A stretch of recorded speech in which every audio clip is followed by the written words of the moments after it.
पास मसला पूछने के लिए कुछ लोग आ गए तो 4-5 साल का बच्चा भी था जिसके वालिद ने गुस्से में अपनी बीवी को 3 तलाकें दी थी। तो छोटा सा बच्चा, कपड़े भी फटे पुराने, और हालत बता रही थी कि गरीबी है। तो जब मैंने मसला बताया कि 3 तलाकें हो गई हैं तो वापस जाने लगे। तो बच्चा मुझसे कहता है, देहाती आदमी, तो कहने लगा, मौलवी साहब मेरी अम्मा ते नानी कहनी असन पूछ के आई आप कि हुण असीं लहदा लहदा ही रहना है। तो उस बच्चे की नौनिहाल की वो कैफियत देखी तो मैं रो पड़ा। मैंने कहा यार ये बच्चा बेचारा माँ बाप के होते हुए ये यतीमों जैसी जिंदगी गुजारेगा क्योंकि बाप ने तलाक दे दी। किस तरह मसाइल नहीं बताए लोगों को, तालीम से आगाह ही नहीं किया।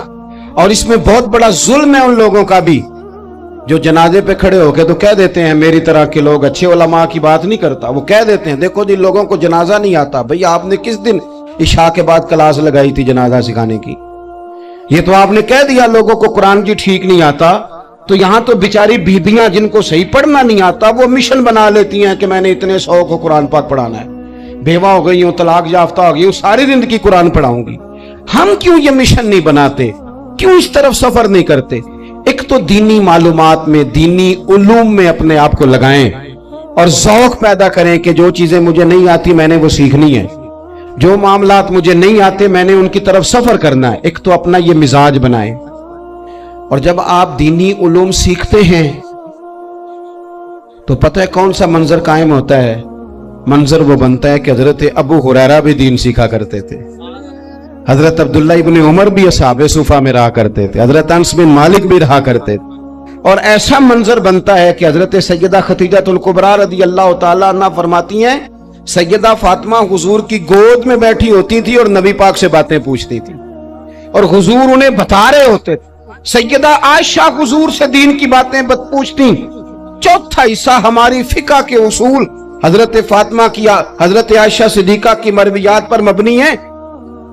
अगर हमारी बच्चियां छोड़ दें डाइजेस्ट पढ़ना, छोड़ दें इधर उधर की मूवी देखना और वो किताबों सुन्नत पर आ जाएं, तो बहुत सारे मसाइल ऐसे हैं जो उलझने से पहले ही सुलझे हुए हों। दीनी तालीम का मिजाज और ज़ौक़।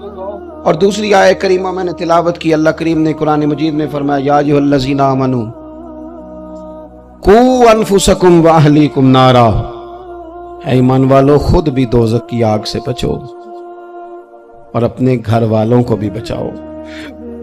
ओ वालिद, वो माँ जो बच्चों को भूख से बचाने के लिए मेहनत करती है, उनको मायूसी से बहुत सारे माँ बाप ऐसे होते हैं जिनके पास कपड़े लेने के पैसे नहीं होते ईद पे। क्यों?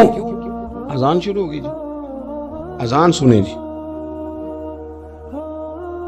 अजीज भाई, जिस तरह हम अपने बच्चों को देखें, बहुत सारे माँ बाप के पास गुंजाइश नहीं होती, लेकिन इस नियत से कि बच्चों के दिल टूट जाएंगे, ईद पे कैसे गुजारा करेंगे, मुश्किल से भी कपड़े खरीद के देते।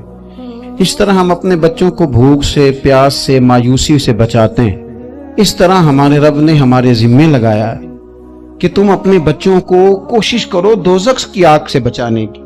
हजरत उमर फारूक रज़ी अल्लाह तआला अन्हु ने अर्ज किया था, या रसूल अल्लाह सल्लल्लाहु तआला अलैहि वसल्लम, इस आया करीमा का माना क्या है? तो महबूब करीम अलैहिस्सलाम ने फरमाया, उमर, जिन चीजों का अल्लाह तुम्हें हुक्म देता है तुम अपने घर वालों को उन चीजों का हुक्म दो, जिन चीजों से रब रसूल तुम्हें मना करते हैं अपने घर वालों को उनसे रोको। अपने घर के अंदर निफाजे दीन करने की कोशिश करो। मेरे भाई, बहुत ज्यादा आजमाइश है हमारे घरों में, बेचैनियां हैं, इस्तराब है, बच्चों में सख्ती है, बहन भाई एक दूसरे के साथ लड़ते हैं, मिजाजों में तलखी आ गई। क्यों भला? इसलिए कि माँ बाप को जो बेहतरीन किरदार और जो हसीन तरीका घर में अपनाना चाहिए था, बच्चे तकरीर बाहर से सुनते हैं लेकिन वो फॉलो अपने माँ बाप को करते हैं। अगर माँ बाप में हौसला हो, सब्र हो, इत्मीनान हो, खुददारी हो, थोड़े पर गुजारा करने का मिजाज हो। देखे ना, आज डिप्रेशन है, टेंशन है, पैनिक अटैक्स हैं, बड़ी सारी चीजें आ गई हैं। क्यों भला? सब्र नहीं, तहम्मुल नहीं, बुर्दबारी नहीं। आजमाए। एक दिन एक बच्चा मेरे पास आ गया मदरसे का और आके वो रोने लगा मेरे घर वाले कहने लगे खाना छोड़ दें, पहले इसकी बात सुन ले। मैंने कहा पुत्र क्या हुआ, किसी ने मारा है किसी उस्ताद ने? कहने लगे नहीं हजरत, घर फोन किया था तो मेरी अम्मा और अब्बा की लड़ाई हो रही है। बच्चा कांप रहा है, टांगे कांप रही। मैंने कहा क्या हो क्या गया तुम्हें पुत्र, लड़ाई हो रही है तो घरों में हो ही जाती है। कहने लगे नहीं, आपको पता नहीं वो बड़ा सख्त लड़ते हैं। मेरे वालिद जब मेरी वालदा को मारने के लिए आगे बढ़ते हैं तो हम सारे चार पहियों के नीचे छुप जाते हैं, हमें खौफ आता है, वो मंजर खतरनाक होता है। ये कौन तकलीफ दे रहा है अपने बच्चों को? यहां बैठे हमारे यहां मीलों दूर रहते थे उसके घर वाले, तो वो तकलीफ में था, तो घर में क्या कैफियत होगी? अगर हौसला हो, सब्र हो, कनात हो, अल्लाह के दिए हुए थोड़े रिस्क पर हमें राजी रहना आता हो, हमारे घरों में सुकून आए, इत्मीनान आए, हम जो जिंदगी बड़ी खुशी खुशी गुजार सकते हैं। हमारे मिजाजों का लालच, हमारी तबीयतों की बेराह रवी, हमारी झूठी अना का बुत, उन सारी चीजों को खत्म कर देता है। अपनी जिंदगी के अंदर अगर हम वो किरदार अपने बच्चों को दें, जिस किरदार में मोबाइल भी हो, जिसमें गाड़ी भी हो, जिसमें पैसे भी ला के अब्बा दराज में रखता हो, लेकिन वालिद का घर में मुसल्ला भी मौजूद हो, उसकी कोई तस्वीर भी हो, वो ये भी कहता हो कि खुदा ने अपने फजल से आज 5,000 दिया है तो इसमें 1,000 गरीबों का भी है, इसमें थोड़ा सा मैंने अल्लाह की रिजा के लिए भी रखा है। अगर कोई मुश्किल आ जाए तो वो बाप और माँ को सब्र करता हुआ देखते हो। अगर एक बाप कर बात करे तो दूसरा बर्दाश्त करता हो। खुदारा अपनी औलादों को इस अजियत का शिकार न करो। अपने घरों के अंदर वो खुददारी, वो प्यार, वो वकार, वो मोहब्बत, वो अंदाज आपके हुए हैं, कोई शक नहीं। आप बहुत सारे मसाइल का बाहर शिकार होंगे, कोई शक नहीं, लेकिन आप बाहर से थक के आए हैं। और अगर आप बाहर अपनी फैक्ट्री के मालिक हैं और दफ्तर के बड़े हैं तो घर में भी तो आप बड़े हैं ना। आपकी मां भी तो इंतजार कर रही है, उसने भी तो दुखड़ा सुनाना है ना आपको। आप ये देखिए कि आपके बच्चे भी तो इंतजार कर रहे हैं, वो चाहते हैं कि अब्बा आके बैठे तो हम उनके सीने पे चढ़ के थोड़ा खेले। आपकी अहलिया मुंतजिर हैं, कुछ बातें बीवी किसी और से नहीं कह सकती, सिर्फ अपने शौहर से कहती है। लेकिन वो तो आते ही जलाल में आ गए साहब, वो कहने लगे तू बड़ी नालायक है, मैं थका मांदा आया हूं और तूने मुझे कहानी सुना दी है। वो उस खातून से शिद्दत के साथ पेश आने लगे। मेरे रसूल पाक की हयात नूर को देखो, हजरत उम्मे ऐमन हुजूर की रजाई वालदा हैं, उनकी भी खिदमत हो रही है। हजरत हलीमा सादी आ रही हैं तो खिदमत हो रही है। हजरत अब्बास हुजूर के चचा हैं तो करीम फरमाते हैं मेरे चचा हैं बाप की जगह पे। हुजूर दोस्त अहबाब सहाबा गुलामों सब के साथ प्यार कर रहे हैं। 9 अज़वाजे मुतहरात हैं घर के अंदर। और कैफियत ये है कि हुजूर सिर्फ उनकी जरूरतों का ही ख्याल नहीं करते, ख्वाहिशात का ही ख्याल नहीं करते, बल्कि मेरे करीम का तरीका यह है कि कोई बंदा आज बोल क्या रहा है, वो कहां खड़ा है, आज उसके जुमले किस तरह के, उसका लहजा किस तरह का हो गया है और उसे ठीक कैसे करना है। महबूब इसका ख्याल फरमाते, तवज्जो करते। मैं कहता हूं कि हम सबको शौक आया है आराम करने का। मैं सुबह 11 बजे से पहले अपने घर से निकल आया था और ये वक्त आ गया है और रात को खुदा जाने किस वक्त घर पहुंचना है। कई दफा कैफियत ये होती है कि गाड़ी से उतरते हैं तो फिर दिल करता है कि कोई उठा के चलाए ना कभी।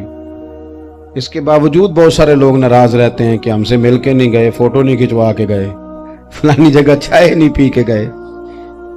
ये तसलसल है। लेकिन मैं जितना मर्जी थका मांदा घर जाऊंगा ना, कभी ऐसा नहीं हुआ कि मैं घर जाऊं तो बड़ी टेंशन में जाऊं। मेरी घर वाली एक दिन मुझसे कहने लगी आपने कभी नहीं कहा कि मैं थका हुआ आया, बंदा थक भी तो जाता ही है ना, कभी कहा करे ना। मैंने उसे कहा पता क्यों नहीं कहता, इसलिए नहीं कहता कि मैं नहीं चाहता कि मेरे बच्चे ये कहें कि हमने दीन नहीं पढ़ना, हमारा बाप तो बड़ी मुश्किल में है। हम अपने काम के बारे में अपने घर में शिकवे करते हैं। आप किसी बच्चे से पूछ लें कौन सा काम करना है, कहता जेड़ा अब्बा जी कर दे रहे वो नहीं करना। क्यों? कि अब्बा जी हर रोज तो कहते हैं मैं बड़ा उलझ गया हूं, ये काम बड़ा मुश्किल है।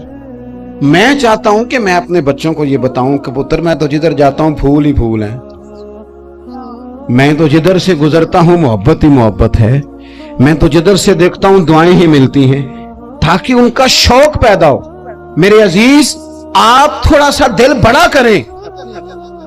अगर आप एक की वजह से पूरा घर सुकून में आ जाता है तो आप दिल बड़ा क्यों नहीं करते? जगह ढूंढते हैं बस मुझे कोई तंग ना करे, कोई मेरी बाप माँ बदौलत को कोई परेशान ना करे। बुखारी शरीफ सुनिए, हजरत आयशा सिद्दीका रदी अल्लाह ताला अन्हा बैठी है। हुजूर फरमाने लगे, आयशा आज एक बात ना बताऊं तुम्हें? या रसूलल्लाह बताइए। हुजूर फरमाने लगे, जब तुम मुझसे नाराज होती हो तब भी मुझे पता चल जाता है, और जब राजी होती हो फिर भी पता चल जाता है। तो हजरत सैयद आयशा सिद्दीका बात सुन के बड़ी खुश हुई। या रसूलल्लाह वो कैसे? हुजूर फरमाने लगे, कभी कभी तुम कसम उठाती हो। या रसूलल्लाह हाँ। फरमाया, जब होती हो ना राजी, खुश, तो फिर कहती हो मुझे रब्बे मोहम्मद की कसम सल्लल्लाहु अलैहि वसल्लम। फिर तुम मेरे नाम के साथ रब करीम का नाम मिला के कसम उठाती हो, रब्बे मोहम्मद की कसम। या रसूलल्लाह बिल्कुल ऐसे ही है। और फरमाया, जब तुम्हारे दिल में कोई बात होती है ना, तो फिर तुम कहती हो मुझे रब्बे इब्राहीम अलैहिस्सलाम की कसम। फिर तुम रब्बे मोहम्मद नहीं कहती। ये बुखारी मुस्लिम में मौजूद है। हजरत आयशा सिद्दीका ने तो बात सुनी तो खिल गई तबीयत, कहने लगी, करीम सदके जाऊं, यहां तक ख्याल फरमाते हो।